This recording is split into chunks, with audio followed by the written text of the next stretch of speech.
I'm Chris. And I'm Kiley. And this is Redefining Resilience, where we explore what it means to build a resilient lifestyle so you can thrive in any and every situation.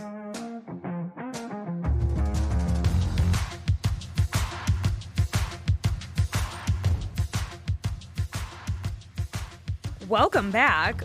I have a special guest with me, Haley Sutcliffe, one of our coaches. Hey, guys. And doing manual labor right now, which is why he can't be with us, but that's also why we can't be with him. That's right. He actually told me not to come near him during this whole office renovation. So just a quick life update. We are moving into a new office space. So Odyssey Resilience is going to have some physical digs, and we're super excited. We're building out a personal training gym, and we are going to eat, sleep, and breathe mental and physical wellness as part of our life and job and how we impact the world. So super excited, but with that comes a lot of projects, and that's what Chris is focused on this week. And as I was thinking about who best to talk about focus and ADHD, I thought, well, Haley is my ADHD bestie over here. And so I think the two of us are going to have an outstanding conversation around this and hopefully give people some tools and tips and tricks to help you focus more, and if you have ADHD, manage those symptoms. So, you ready? I'm ready. I think we should start with talking about what it looks like to be ADHD, some of the symptoms, and also what it presents as. So we were talking earlier about, for me personally, when I was diagnosed with ADHD, I actually worked at a psychiatric clinic, and I did not know that I had ADHD. My whole life, I thought I was just stupid. I couldn't pass math. I did great in English and art. I actually almost didn't even graduate high school. I graduated with minimum grad because I could not pass Algebra 2. Oh my gosh. Terrible, terrible. But when I got to college, I loved medical assisting. I loved the medical field, and I had all straight A's, which how do you go from almost not passing high school to excelling in college? Well, where were your interests? Well, I liked we were doing suture removal, we were doing flu shots, we were practicing all these physical things instead of sitting down at a desk with a piece of paper doing something that means nothing to me. Yeah. So my interest level went up, so my grades went up, my focus went up, and when I was working for Dr. Favre, he's a great psychiatrist if you're in Fort Wayne, but I was working in his office, and the nurses were like, have you ever been diagnosed with ADHD? We notice some things in your work, how you do better at the end of the day when we're getting all of our stuff done. Like we talked about with pressure, we do better under pressure. And so after lunch, I had my appointment with them. They went through this list. And if you've ever been diagnosed at a psychiatric clinic, it feels like somebody was stalking you and they made a list of all of your characteristics. So I'm reading this list and I'm like, how do they know all this stuff about me? They found out all my toxic traits. Literally. Yes, I'm irritable when I'm focused on something. Yes, I have forgetfulness. Yes, I have mood swings sometimes when I'm, hyper-focused or coming out of a hyper-focus, transitioning into a new task. And when I got my diagnosis, it was like an aha moment of, oh my gosh, this whole time I wasn't stupid. I was just doing things I didn't care about. Yeah. And that's part of school, right? We are exposed to all different subjects, and I think the problem that academia puts on children, like, we don't actually have to be good at everything.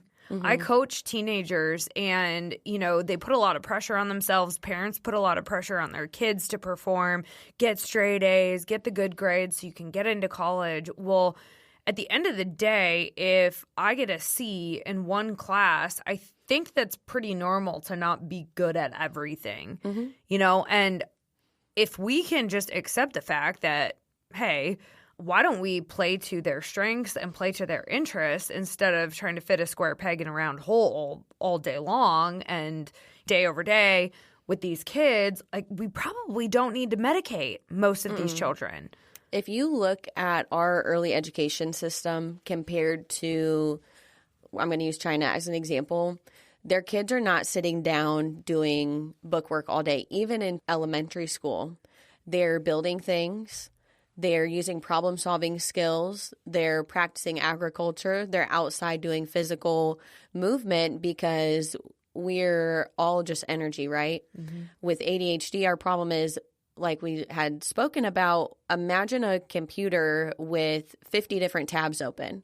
People have a misconception that with ADHD, we're like, squirrel, squirrel, we can't focus on anything. The problem is we're focused on too many things. Correct. We have a hard time saying, okay, this is the most important task. I need to do this first. These other things can wait till later. Instead, we put pressure on ourselves to keep all the tabs open. But when you can't see all the tabs, a lot of things go under the radar. And that's why people think and have this misconception that, especially younger kids, they don't need to be put on ADHD medicine. They need better nutrition. They need better diets. They need better structure. If I don't have a idea of what I'm going to do for the day, my day will be nothing. I have to physically make a list. My sister's the same way. All of her bookkeeping for her business is in a printed, paper-written agenda. Yeah. And I even asked her if she would do my scheduling for me for Odyssey because she's so good with her schedule. And she made me laugh the other day. She said, I don't do this because I like doing this. I do this because I'm scared that if I don't have a physical tracker of every little activity I need to do, I'm going to forget something. Which, what a great system to put in place, knowing where your strengths are and knowing where your weaknesses are. So I want to back up just a little bit.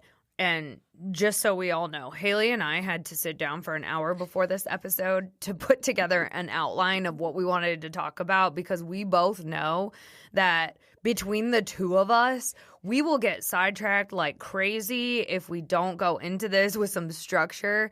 So backing up just a little bit to get back to the plan, how we got diagnosed. So you got diagnosed as an adult. So did I. My story's a little bit different because I was really good at school. Once I understood that we were getting graded and that there was a metric of success, I became very interested in school because I got a B and I was like, what? I'm not perfect. Well, now I'm going to put energy into being perfect at this thing, which is school. And so all throughout high school, elementary school, middle school, third grade was really when I learned what grades were. So from then on, I was like, okay, I'm getting nothing but A's. And I did. I got all A's from there on out. And I remember getting a B once, but it was a weighted class, so it was really an A. Like a grade, like a scale, or what do they call it? It was like an AP class. Like, it really, if you get a B, curve. it's an A. A curve. Kind of different, a little bit different, but essentially, like, you get one grade higher because the class was so hard. It was honors English. Oh, yeah. The class was so hard that they basically weighted up because you took an advanced level class. So essentially, I graduated high school with a 4.2 GPA. So when I told my mom I got diagnosed as an adult with ADHD, she's like, no, you're not. Like, absolutely not. No, you're not. And meanwhile, my sister, who struggled with school, also got diagnosed with ADHD, but she got diagnosed as a child. So different routes, right? But it shows up in different ways. So the main theme in all of that was I was very interested in school. Now, fast forward, and when I was in a job, I was the HR director for a logistics company, and I very distinctly remember I had a lot on my plate, lots of priorities to manage, lots of projects going on at any given time. We were in major growth mode, so scaling like crazy. I was implementing new software. I was putting together new processes. I mean, it was a lot. And so very frequently I would have people come knock on the door and be like, hey, can I have 5 minutes? And, of course, sure, sit down. I'm HR. I have to. So I'd listen to them. And because my brain was still focused on the last activity I was doing, I would have people talking to me and I would not register a single word that they were saying. They were staring right at me. I was staring right at them. I was listening, but I wasn't hearing, or maybe it's vice versa. I was hearing things, but I wasn't actively listening. And so I would have to have them repeat what they just said to me. And then I felt horrible. And I'm like, why am I doing this? Went to the doctor, told her what was going on. She's like, oh, you have ADHD. And I'm like, okay. Well, then I start, TikTok comes out. Yeah. And then I start following all these ADHD influencers and seeing all the symptoms. And I'm like, oh my God, like I have every symptom. I've just gone so long not realizing that these were signs and symptoms of ADHD. Now, what I will say, I think is a common misperception. This is not a lifelong diagnosis. Well, and it's extremely manageable. Yes. Once you're diagnosed. Yes. I think one of the problems is right now there's a lot of, especially women, that are undiagnosed because they're misdiagnosed with depression or anxiety because we're hyper-focusing on things that are going wrong. Yep. Because that's the main thing with ADHD, attention deficit hyperactive disorder. We're hyper-focused on negative things or things that we need to do. If we don't have the structure to take action on those things, like for me, it's making a list in the morning, whether it's starting with a mental list when I'm laying down and then putting it on paper and saying, okay, these are the things I need to do. Looking at my lash schedule, seeing what clients I have, working my plan. But a lot of women especially are misdiagnosed. So how do they know where to start? I think that having, like we talked about with a mentor, having somebody in your circle to say, hey, this is what we need to be doing. Yeah. Your environment is so important when you have ADHD. And when you are doing HR, of course, when people come into the office, you're not able to transition from the activity that you're doing to talking to these people. Yeah, I had to switch tasks, but mentally I wasn't switching fast enough. So the official Google definition of ADHD, which I think is interesting, it's a chronic condition including attention difficulty, hyperactivity, and impulsiveness. I agree with everything except for the chronic part. Because a couple years ago, I got my brain mapped. They put this little electro node helmet on me and mapped out the activity in my brain. And what this did was, one, confirm that I have ADHD. Like, it showed up like through and through. It takes note of your overactive parts of your brain and then the underactive parts of your brain. And every part of my brain that possibly could have indicated ADHD was showing that, yes, indeed. It's there. It's there. Now, the cool part about our brain is that it is neuroplastic, meaning it can change. So just because you get diagnosed with ADHD doesn't mean you're stuck with that for life, because we can reroute the neurons in our minds, in our brains, right? And think differently. We can create new patterns. That's what really it's all about. And so, one, you can do that through brain mapping. So I have consistently gone every single week to get my brain mapped, and it's basically rewiring my brain without me having to do anything. I just put the helmet on and I sit there for 30 minutes, and that's it. What a blessing. It's seriously a game changer. My ADHD has damn near subsided. There's moments like it. I don't think it's going to ever fully dissipate, but most of the symptoms that I experience are very much at bay. And I don't really have to work as hard to mitigate the side effects of ADHD. And I also am not medicated anymore. I think that's a huge part of it. I stopped taking my ADHD medicine as well. I felt like if I was still working a corporate job where I was sitting at a desk and I had no interest in what I was doing, I would have to be medicated for life. And there's a lot of people that are living that way.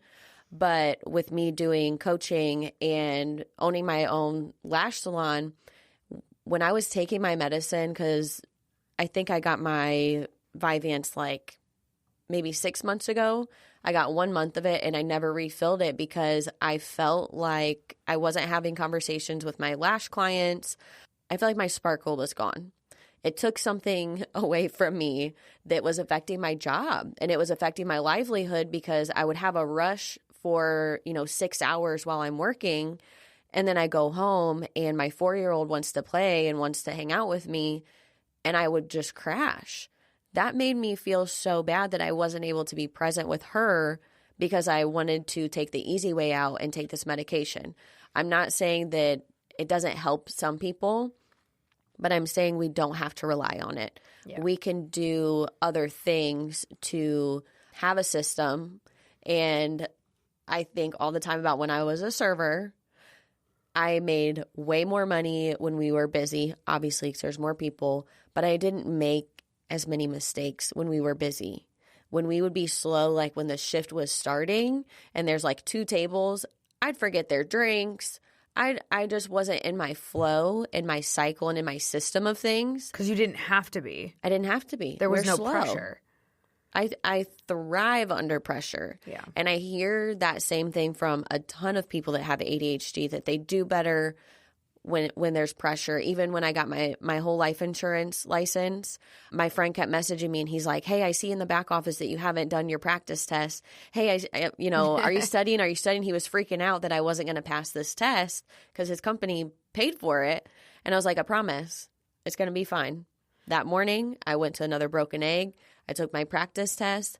And when I came out, the proctor examination guy, he was like, oh my gosh, you were in and out of there. You finished so fast. And I said, well, yeah, I was under pressure. Yeah.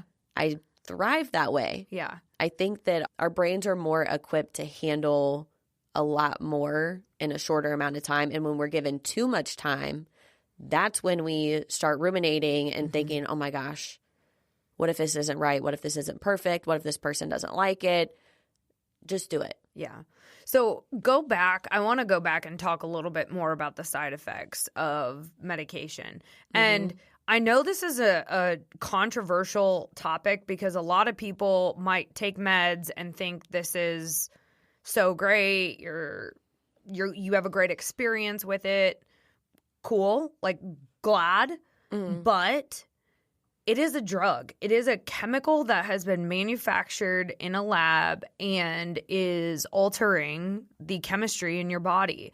So we have to think about it from both sides because it's treating the side effects. It's not getting to the root cause of the problem. And sometimes maybe you just need to manage the side effects for a period of time. Well, can I ask you something? Yeah. Do you know of any medication that cures any disease? Can you name one? Because I can't. No. And I used to work in this field. I used to work in a psychiatric clinic. Yeah. All we did was medication management. Yeah. It's symptom management is really what it is. That's symptom all it management, is. Which could be what you need. Maybe you just need that for a short period of time. Like you said, when you were working your corporate job, maybe that's the time where you would have needed to be medicated. But like you also said, nutrition is a big part of it. There's other things that we can do, which we'll get into more formally. But I think it's worthy of us talking about side effects and really talking about the ugly side of medication because there is no magic pill that's going to fix this. It's going to manage your symptoms, which, great. It's the marketing. We had drug reps come in every morning and every day for lunch, which now they've changed the regulations because, gosh, that was 10 years ago that I was in the medical field. They now made it to where drug reps cannot come in and offer you breakfast or lunch because they're basically bribing the doctors to prescribe their medication. Vyvanse had just come out. It was brand spanking new when I worked for them. And I will give Dr. Favre credit because he always had a plan to get people, here's, we're going to medicate you for this, whatever you're going through.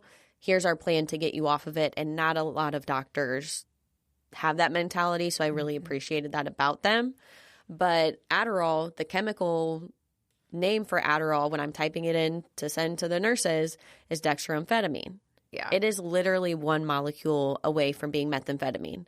That's why you get that rush, but you also are clenching your jaw. You're not eating. You're getting headaches. You're having mood swings. You're irritable. Cotton mouth. My mouth was always dry. I was always sweating. Oh, yeah. Well, and I was only on 10 milligrams. I know some people that are on like 70 milligrams of Vyvanse. The crash from that, of course you're going to have migraines. Of course you're going to have headaches. You're taking a chemical drug and expecting to not have any side effects. That's crazy. Well, and it also keeps you extra alert and as a result can prevent sleeping. When I basically was taking the generic version of Adderall, which is amphetamine salts. And when I took those, it would take so long for me to wind down. I had a hard time falling asleep. So then my sleep was suffering, which again, then is going to make focusing even harder if you're not getting enough sleep. So to me, it was like, well, it's 6 of one, half dozen of another when it came to taking the meds or just toughing it out myself and working through, the struggle naturally. And at the end of the day, I'd be so irritable because I had just spent so much time using my brain at like a very, very intense level that I just didn't want to deal with people. I just was so annoyed if people asked me questions, so annoyed if someone asked me to do something. So I was cranky. I felt like a zombie. I felt like I was just so spent from concentrating all day long. Well, and if you look at the list that we made of the symptoms of ADHD, isn't it ironic that we're taking a medicine to help us with irritability, forgetfulness, focus, and then once this medication wears off, we're all of those things, but at a 10x scale. So you're taking something to help you during the time that you're trying to get work done. But again, like I'm a mom. I don't have time to come home and be a curmudgeon for the 4 hours that my daughter's going to get to hang out with me. I don't want to be being rude to her or mean to my man because I just took this medicine that, again, is supposed to be helping me. And also, the hyper focus, you end up not eating. All the things that it's supposed to be helping you with, you're just being affected in a different way. And again, for some people, you do need to be on this medication, maybe for a short period while you're getting your systems in place. But there's a reason that there's ADHD coaches. That's why we're coaching, because there are systems and because our brain can be rewired. Our brain can be rewired to anything because dopamine. Yes. So really at the core, what Haley and I both agreed was really the most basic definition of ADHD. It's a dopamine dysfunction. It's us following the dopamine hits without really thinking about, is this helpful to me? So one thing I have landed on is dopamine does not always have your back. No. So dopamine is the neurochemical we get when we feel good about something we've done. It's our reward neurochemical. So when you cross something off the to-do list, you get a hit of dopamine. And it tells you, hey, keep doing this. This is great. But dopamine also comes to us when we drink alcohol. It also comes to us when we go gamble and we win money. Dopamine also comes to us when we drive a car at a high speed. And Kiley. Okay, that's not me anymore. Well, I think I saw something and it showed the correlation between addicts and ADHD. There is a huge correlation because let's say you're out drinking with your friends on St. Patty's Day. You have your first drink. Then you get that dopamine rush. It wears off faster than your neurotypical people. So then you want to have another drink and you get another dopamine rush. Yep. The correlation is huge. And it's not talked about enough because people are trying to self-medicate with alcohol, coffee.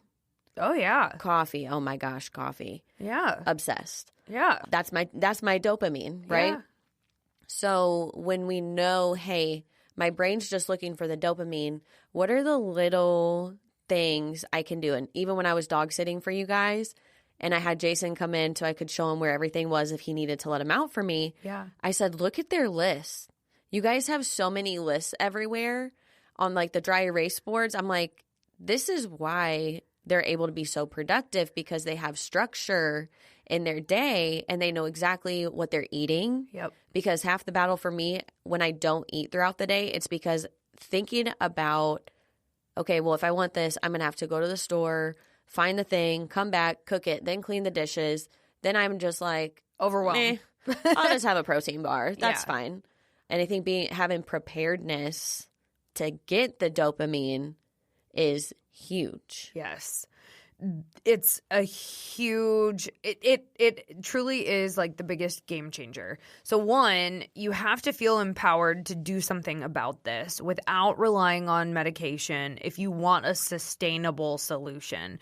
So let's talk first about signs and symptoms of ADHD because like if we're not telling you what to look for, you really don't even know if this conversation is relatable to you or not. So we've alluded to some of these, but I'll read through the list and we can talk a little bit more about each one. But the first one that we've mentioned is hyperfocus. So you go ham on whatever you enjoy and you will hyperfocus. Like tune the rest of the world out. No one is there. Like if you've ever been in a like great conversation and you just lose track of time, you're hyperfocused on that conversation. And to having, understanding and being able to manage your time is also part of what comes with it. Cue your guys' list. Yes, having exactly. that structure. Right. Object permanence is another big one. So do you want to explain what that one is? Oh my gosh. So object permanence, it like really affects my life personally a lot. Yeah. Because I have a toddler. Nothing is ever permanent. Okay. So every morning when I go to do Amara's hair, I have a special brush that I use and I have her squirty bottle because like my daughter's mixed. I have to do her hair every day. Sometimes Jason will put the squirty bottle in like our bathroom. No, he doesn't. Or him and Amara will chase each other around with it. So sometimes it'll be in his office. I will lose my damn mind. Well, because I'll be like, Jason, it's not where you think it was supposed to be. Yeah, it is supposed to be in the same spot every day. That's how we remember where things are. So this is a really important thing. So if you're always losing things, you have to put things in the same spot every single time. So carry on. Can I make a confession? Yes. This is a really big confession, actually. I can't believe I'm telling you this on the podcast. So remember that one time I told you that I lost my necklace at Massage Heights? Yeah. In Carmel, and I thought that my masseuse stole it. Oh, no. I found it. Oh. I found it in my purse. Sorry, masseuse. It was, so there was a piece in my purse where the fabric was ripped. So it was floating on the internal side of my purse. Okay?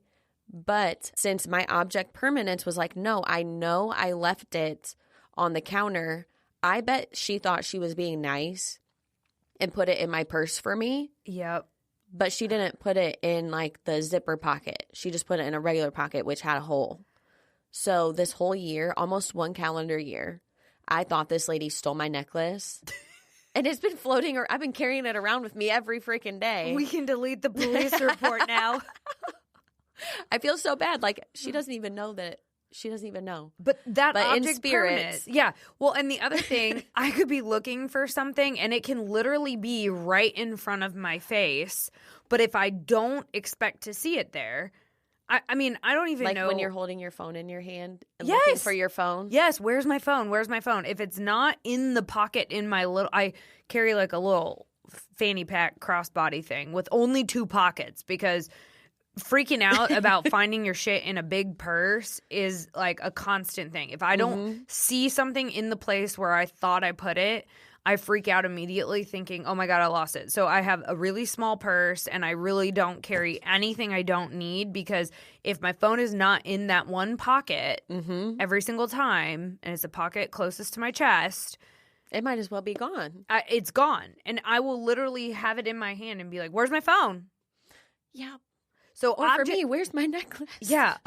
Object permanence is a real thing. Well, and object permanence also is with people. Yes, So, that's why you don't recognize, like, if you're used to seeing your certain bartender, this would happen all the time. I bartended in college, and I would see regulars all around campus at IU, and they would look at me like, who are you? I would literally see these people every single weekend when they would come in, and they would have no clue who I am outside of that bar. So that's another example, too, of how this shows up in real life. Well, even, do you notice if you don't see somebody on a regular basis? I will use my family as an example. My family's in the Quad Cities in Illinois and Iowa.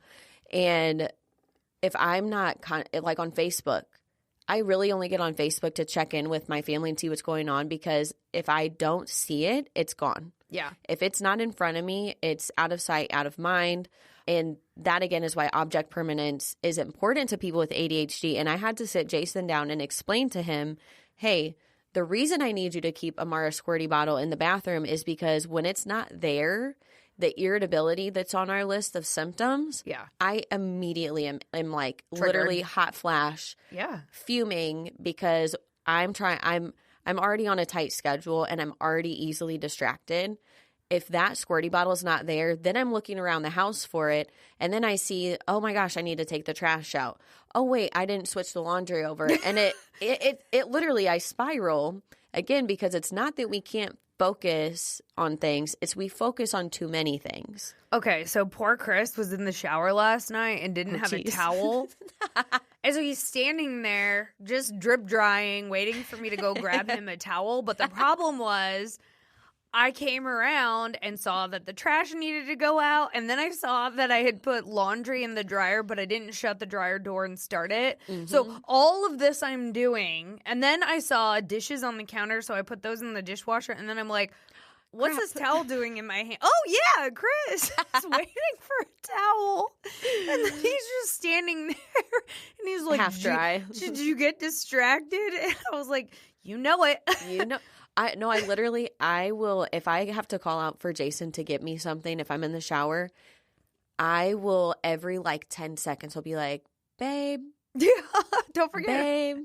It's like a beacon so he can find me, because he is not officially diagnosed, but fun fact, neurotypical people attract other neurotypical people. Yeah. Because frequencies don't lie, but we understand each other's methods and we understand each other. That's why a lot of ADHD people, we can't be with somebody that's neurotypical, because they would get frustrated. Oh, yeah. And it's not that we intentionally mean to be like forgetful. It's just that the out of sight, out of mind thing is super real. And then for the opposite effect, insight on your mind. So now I have to use that to my advantage. So if I'm trying to remember to take my vitamins every day, I have to leave them on the counter. Yes. During COVID, the only exercise I was getting was yoga. If I rolled my yoga mat up and I put it in a corner, I wouldn't see it. But if I left it rolled out on the floor like a little rug, I would have to literally step over it over and over and over again throughout the day. And then it would remind me, oh, go do some yoga. You know, Jason rolled up my yoga mat. This was probably 5 years ago, and I've not done yoga since. Like real life. I know. Real life. I had a yoga mat. I had the yoga blocks. I had the little strappy thing. I had all of that. And Jason is very, like, his environment has to be clean for him to focus. Yeah, same. So he rolled up my yoga mat, and he put it, Jason's like 6'3", huge. Put it up on the high shelf. I couldn't see it, and I literally forgot. I forgot that fast that I was doing yoga. It's a real thing. So we have to use these things to our advantage. Every way in which this is a weakness, it's also a strength. So we have to keep that in mind. Yep. Collecting is another side effect. So a lot of times we think, oh, I'm going to use this later. So we hang on to things. We hang on to things that really we don't need to hang on to for as long as we hang on to them. Even I put on some body spray this morning. It was the last pump. Barely anything came out. And for a split second, I almost put it back next to my makeup. And I was like, no, bad brain. Put it in the trash. It's empty. It's gone. If there is any spray left, it's going to be just a half a spray, not worth anything. I had to physically be present with myself and remind myself to not keep it out of scarcity, that I was going to lose that last spray. Yeah. I remember in college, you remember those infinity scarves that just oh my gosh, had us in a chokehold. Yes. Yeah, literally a chokehold. I am pretty sure I had over 100 scarves because I got super into scarves, and then it's all I could think about everywhere I went. If I went shopping, it's like, oh, I need another scarf. You had the chevrons? Oh, I know you had the chevrons. Every design you could imagine. And recently got rid of all of them because I'm like, okay, it's been years since I've worn a scarf, and the only one scarf I wear over and over again. Yep. So collecting things is another one. Yep. Our overwhelm response can sometimes be like a rumination where we will ruminate over something that hasn't happened yet or something that already happened, and then it's all we can hyper-focus on, which then presents itself as sometimes depression or anxiety symptoms. Yep. And also another overwhelm response is avoidance. So we actually I'll think of doing my taxes. Zero interest in doing my taxes. So I will not be hyper-focusing on doing taxes. You know what a trick that I do to myself sometimes? If there's a task that I really don't want to do, I will offer myself a treat. And I will say, okay, if when I was doing my certification for coaching, I would say, okay, if I can get through 3 modules today, I'm going to go get myself a smoothie from Smoothie King. I would just give myself a little treat at the end, a mental carrot dangling in front of myself, because since I know what I know about ADHD, what can I do to get that dopamine rush? Because those tasks that we don't want to do, I will avoid it like it's the freaking plague. Absolutely. So the avoidance is actually something that gives us dopamine, because our brain will avoid pain and seek pleasure anytime it feels like it's being threatened. So taxes are very painful. Objectively, I think this is a rule of thumb for everyone. I don't know anybody, even the CPAs are like, I know it sucks. Yep. So if you think about it, my brain is going to do anything to avoid. So my go-to response is doom scrolling on TikTok, because I actually really enjoy my TikTok feed because it's all educational stuff or funny Frenchie videos. The algorithm knows. So I will not do my taxes and then doom scroll on TikTok, and it'll make me feel better for a second. And then I'm like, oh, shit, I still have to do my taxes. It's not going away. So the dopamine that I get from avoiding the task doesn't last very long. Well, and again, especially, and it is for everybody, but I keep saying women with ADHD because we're the most undiagnosed. We're the most misdiagnosed. And when you're sitting there scrolling on TikTok because you're avoiding this thing, your partner comes in and looks at you and it looks like you're just being lazy on the couch. But have you ever had a day where you don't have anything to do? You're like, oh my gosh, I have a day off, or I'll just stop you right there. No. Well, we What's don't even that like? We don't even know how to relax. No. There's an episode I was watching with my daughter on Bluey, and it's called Beach Day, season 3, episode 40, if you want to know. And yes, we're obsessed with Bluey.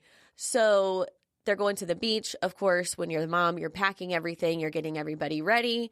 They get to their vacation home. They get upstairs. And the dad is like, you know, you go on to the beach. I'll stay up here with the girls.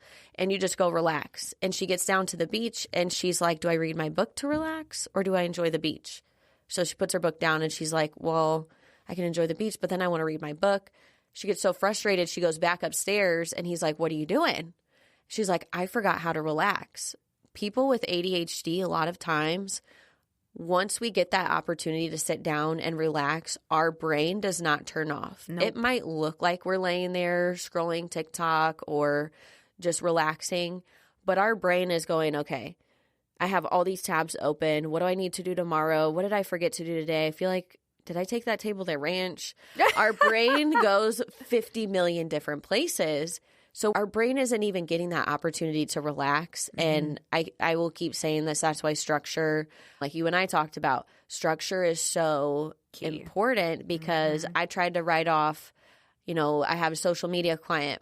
And I said, Kiley, why is it so easy for me to do social media posts for other people? But when I go to do it for myself, I just have no motivation, like my ADHD.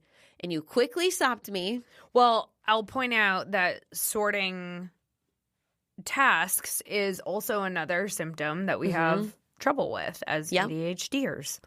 Kiley said, it's not, don't blame it on your ADHD. It's the gratification. When someone's paying you to make a post, you're getting instant gratification because you're getting paid right away. When I make a post for me, I might get a client next year or in the next 6 months or the next 3 months. Hopefully it doesn't take that long, but I don't have that instant gratification. And it's, again, the dopamine. I'm not getting that instant dopamine of knowing that that money is going straight into my account. So my brain tries to trick me into switching to a different activity that might get me an instant gratification when it might be, oh, well, I don't really feel like doing this post right now. Maybe I'll go scrub my toilets. Yeah. Because that'll give me instant gratification. Well, and you can see the clean white bowl immediately. Yes. When I was cleaning my floors yesterday because I didn't work out for 2 days and I was like, okay, I'm going to make a day of this. I'm going to scrub my floors, get all this stuff done. And Jason tried to be like, oh, well, I'll do the living room. And I was like, nope, I'm in my flow. And you have to keep moving. If there's a point in my day where I'm really productive and Jason will be like, do you want to sit down and eat with me? No. If I lose this high that I'm on, with this momentum, it's gone. You got to ride the wave. I always think of it as a surfer riding a wave. Like you just got to ride it until you come into shore. And it's literally going with the flow. You are in a flow state. You have to follow it. So another side effect or symptom of ADHD, we might have a wide range of interests, but they usually don't last very long. I remember I was super into scrapbooking at Hobby Lobby. And when I say I was into scrapbooking, I was into collecting the supplies for scrapbooking. But I literally made one scrapbook and then retired from it. So, do you still have the scrapbook? And can I see it? I think my mom has tried to give it back to me, and I don't think I want it because it's kind of embarrassing. It's very immature. How old were you when you made the scrapbook? Oh, this was high school. Okay, I'm picturing this being recently. I'm like, no. Recently, my interest was paint by numbers. I did see the rock polisher. Oh, and rocks. At your house. I got really into rocks. I have collected rocks from various vacations, and then I put them in a rock tumbler and make them all smooth and shiny. But that's actually... I think that's cool. I love that. And I haven't really outgrown that, but I'll go hot and heavy on that for like a hot minute, and then I'll forget it even exists. But the paint by numbers, I bought like 6 paint by numbers. I've actually only painted 2 because I lost interest that quickly. The Frenchie? Oh, yeah. Okay. That's the Mona Lisa. I've been calling him, instead of Herman, I've been calling him Hermes. Oh, that would be the other one. There's 2. We have 2 Frenchie paintings that I have created. Yeah. But, I mean, wide range of interest, but usually not long lasting. Forgetfulness and impulsivity both are also. And impulse spending Yes. is a big part of ADHD. I saw this reel the other day, and this guy was like, no one tells you about the ADHD tax. And the ADHD tax is when you leave the house and you're like, ooh, like we got our coffees this morning. I'm going to stop and get a coffee. When I have spread out lash clients throughout the day, if I have like a 45-minute break, I'm like, ooh, where can I go spend money? I'm going to go get a little treat because I deserve it. I want to go get a refresher. Or again, when we get into a hyper focus with a craft or hobby, we go out and we justify the spending based on our dopamine hit that we get from it. Absolutely. And it structure. We have to have planning and structure. preparation. Totally. So now we think about, all right, what are things we can do to help us organically optimize our brain? Right? So we've talked about it over and over. We have to have systems for focus, systems for productivity. And we'll talk about that in the next conversation. When we talk about focus, we'll go into depth on what that could look like. Haley alluded to this earlier, but nutrition is a big one. We have to have protein in our diet. We have to have healthy carbs because carbs literally fuel your brain. And a lot of diets out there, like keto diet, is going to tell you, oh, avoid carbs. Well, yes, but it comes at a sacrifice. I mean, Chris said this the other day, and it was like, oh my God, why did I not know that? He said it literally hydrates your brain. That's why it's called a carbohydrate. Yeah. What? And we have all these kids that are eating lifeless cereal for breakfast every morning that's full of sugar, full of food dyes. They're drinking, soda, all this stuff. Well, of course they're going to present like they have ADD or ADHD, but it's really their poor nutrition. And then to put them on Ritalin or any type of medication instead of first focusing on the fundamental of what are you putting in your body to fuel your brain, that's make or break for a lot of people. Well, and you think about it logically, right? Your body has to work that much harder to get rid of the crap that it doesn't use. So anything packed with sugar like cereal, your body is not using the majority of what is in that little square of crap. Yep. Or it's using it for the wrong – it's fueling the wrong fire. Right. It's fueling your limbic system because your prefrontal cortex is not activated. Your smart brain is not activated because it doesn't need to be, because the body is more focused on survival and getting these toxins out.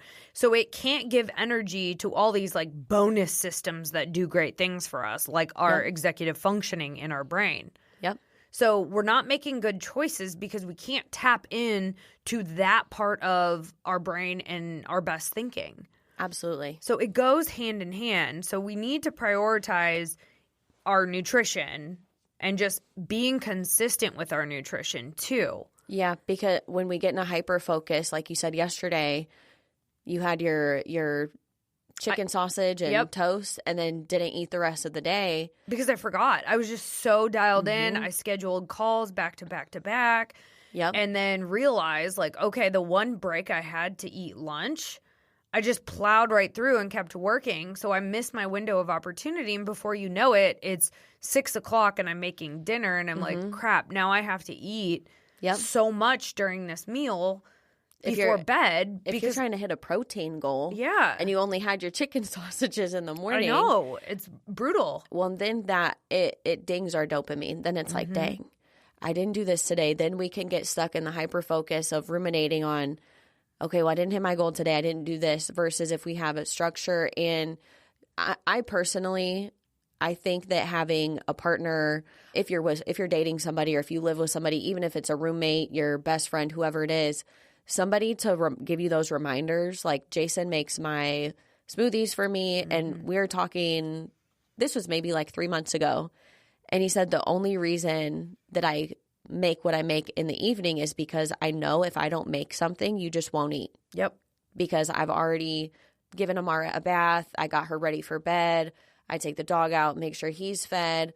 I then have to take a shower, and after I do all of that, I don't feel like making food and doing the dishes and all of that. So I will shout out Jason He makes us bomb dinner every night because that's my support system. Well, and think him. about if Jason wasn't making you dinner, your go-to would be, all right, where should we order from?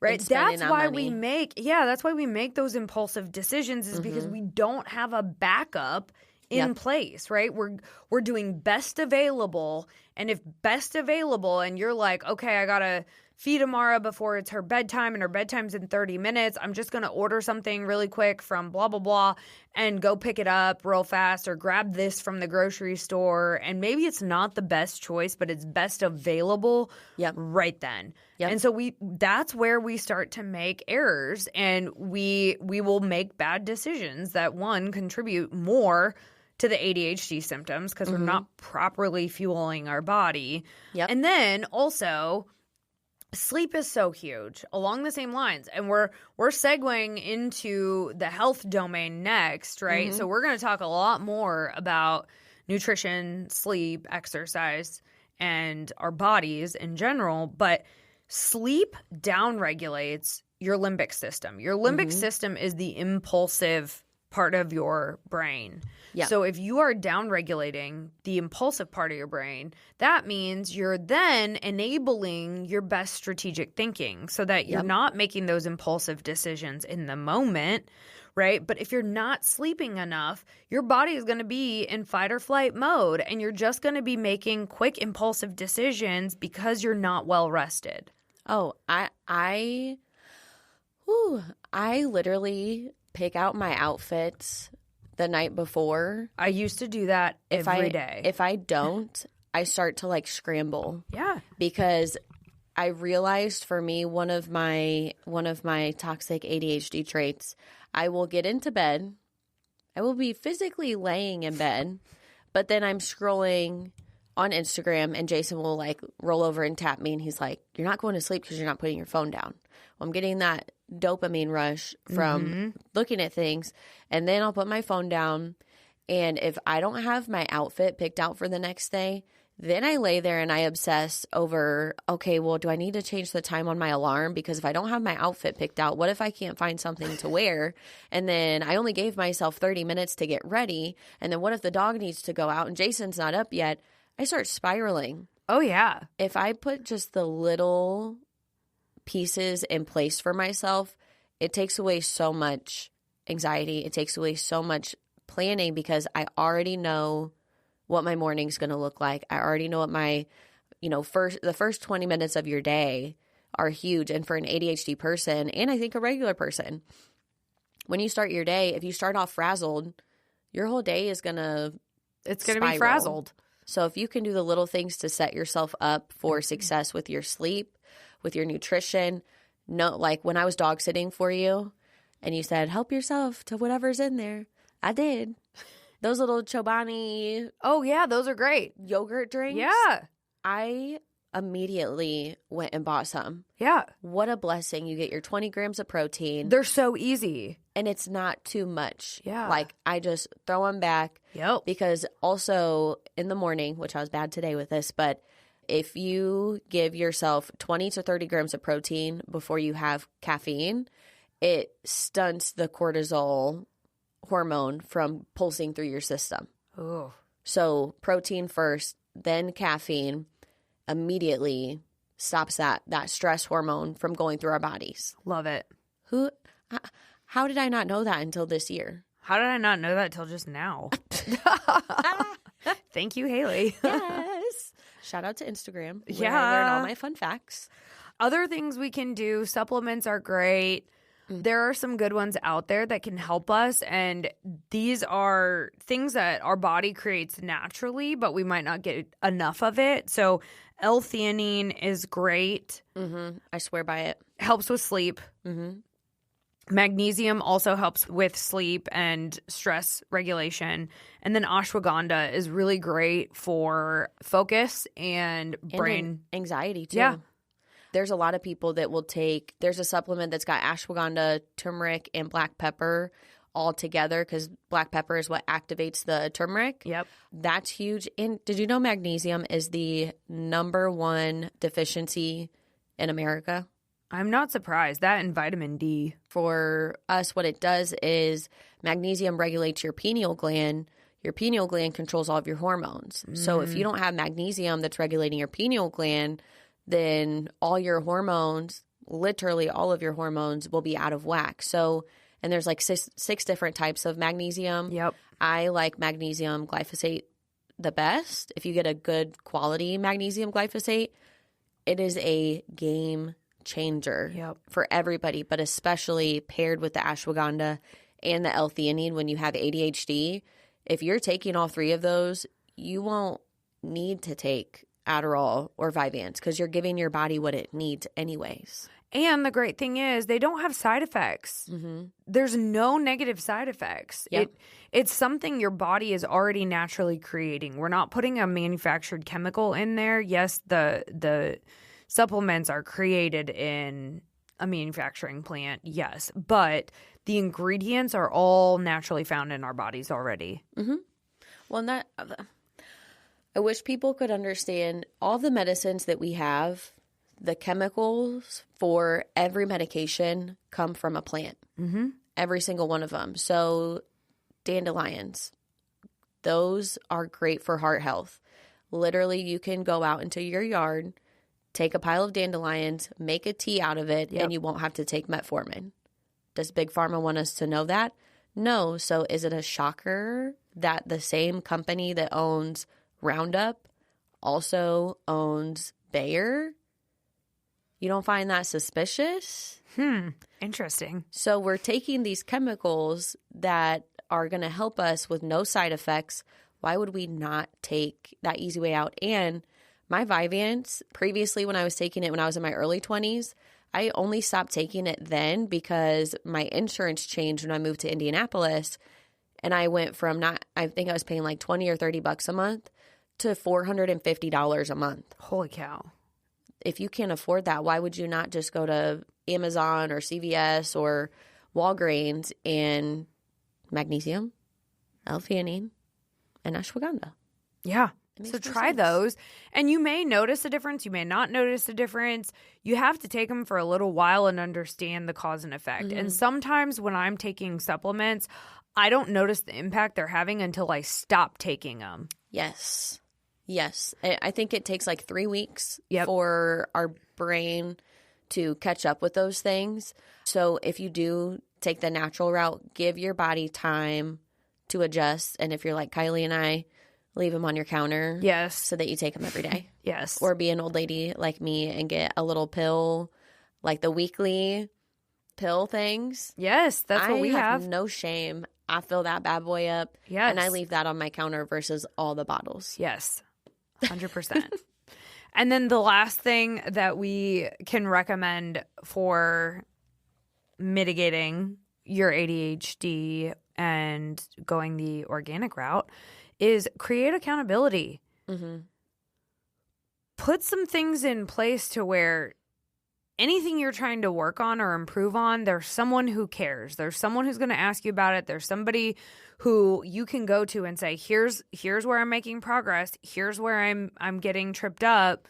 What suggestions do you have? That's where a coach comes in, a friend, your spouse, right? Mm-hmm. If you're trying to get to the gym more, you're trying to do more yoga, tell your spouse this is a goal of yours so that they ask you about it, so that you know that there's someone who's going to give a shit. And the accountability is huge. Like, I think when we met the other day and you showed me how to put things in baskets and kind of mentally organize the things that I want to do, that was huge for me because, again, I have so many tabs open and you helped me kind of exit out some of the unimportant tabs that I thought I needed to focus on. And had we not had that conversation, I would probably still be stuck in analysis paralysis trying to figure out what the most productive next step is. Yep. And since you stepped in and said, hey, this is what would make more sense, literally cut my to-do list in half. Yeah. So shout out to you. Thank you. I mean, and that was a simple process of just saying, like, what are 4 to 6 things that you need to prioritize right now in order to grow your business? Yep.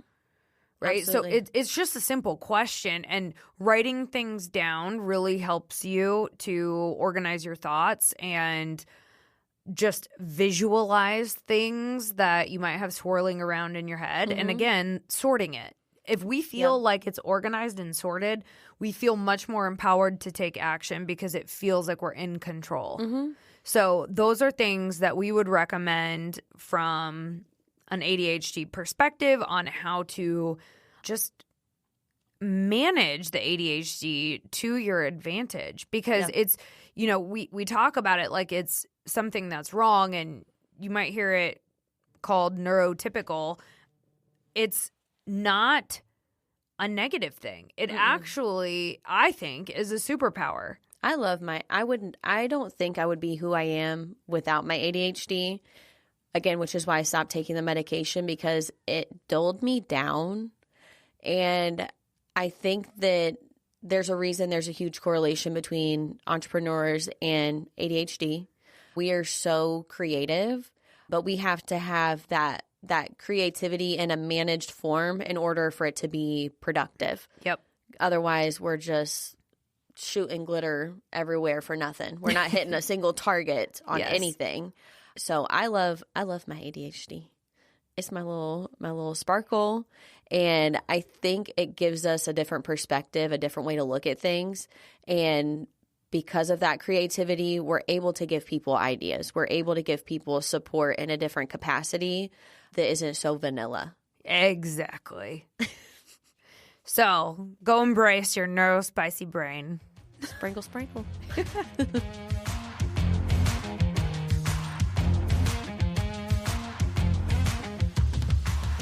Thanks for listening to Redefining Resilience. To learn more about building your mental and physical readiness, check out odysseyresilience.org. And follow us on Instagram, LinkedIn, and TikTok.